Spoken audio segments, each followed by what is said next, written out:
Hey there guys, what is up? In this video, we are going to show you how to move tasks from one task board to another in your Google TasksBoard. Now, of course, you need to be signed into your account, and once you are logged in, this is going to be what you will be seeing. So by default, you're going to have one task board. My tasks is going to be your default task board. And if you've been doing this for quite a bit, you're going to have multiple ones. So if you want to move a specific task from one task board to another, of course, you need to have more than one. Now, to move it, all you need to do is click drag and drop a specific task from one task board to another. So all you need to do is, like, for example, we want to move task 2.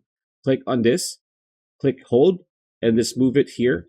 It's kind of like using Trello, right? And then drop it here. And as you can see here, task 2 is here now. So it's that simple. All you need to do, and even the subtasks, if that specific task has a subtask, it's also going to be moved to the other board that you moved it to. So pretty much it. That's a video. Hope you liked it. Like, comment, share, subscribe, ring that bell icon. We'll see you on the next video.